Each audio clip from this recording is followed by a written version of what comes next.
Good morning guys. আজকে সকালে আমরা গেছিলাম হুচুকডাঙ্গা বাবার ডিপার্টমেন্ট থেকে পিকনিকে। তো তারপরেই যাওয়ার সাথে সাথে আমাদেরকে দেওয়া হলো টিফিন। হ্যাঁ, এই টিফিনগুলোই। তো সেই সময় আর টিফিনটা খোলা হয়নি, তো যাই হোক তার কিছুক্ষণ পরই দেওয়া হলো ভেজ পকোড়া আর কফি, কিন্তু কফির ভিডিওটা আমার করা হয়নি। তোমরা যারা চেনো, এই জায়গাটা খুবই সুন্দর আর এখানে নৌকায় চাপারও ব্যবস্থা আছে। আর এইটি অতি পুরনো এক শ্মশান কালী মন্দির। আর ঠিক এইটির পেছনেই আরেকটি কালী মন্দির রয়েছে। তো ওই সাইডগুলো ঘুরে আমরা আবার এইদিকে ফিরে এলাম, যেখানে আমাদের পিকনিক হচ্ছিল, আর শুরু হলো মিউজিক্যাল চেয়ার। আর আমার বাবা এখানে অ্যানাউন্সমেন্ট করে সবাইকে উৎসাহিত করছে, কিন্তু মজার ব্যাপার হলো তার নিজের মেয়ে সেকেন্ড টাইম আর চেয়ার ধরে রাখতে পারলো না। আমি আউট হয়ে গেলেও আমার মা এখনো খেলা চালিয়ে যাচ্ছে।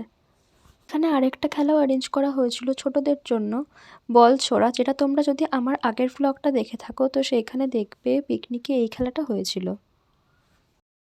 তবে শুধু ছোটরা নয়, পরে এটাতে বড়রাও পার্টিসিপেট করে।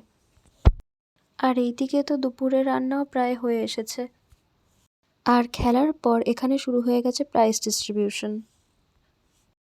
আর হ্যাঁ, এই গিফটসগুলো আলাদা, এগুলো প্রত্যেক বছরই পিকনিকে প্রত্যেকটা ফ্যামিলিকেই দেওয়া হয়।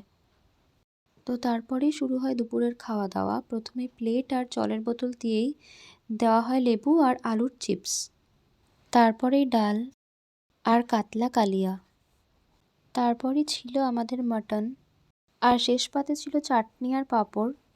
আর 2 রকমের মিষ্টি, যদিও বা আমি 1 রকমই নিয়েছিলাম।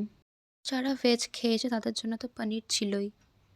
আর হ্যাঁ, খুব ইম্পর্টেন্টলি যারা আমাদের গোটা পিকনিকটা ধরে সার্ভ করেছেন। তো আজকের জন্য এতটাই। দেখা হচ্ছে নেক্সট ভ্লগে।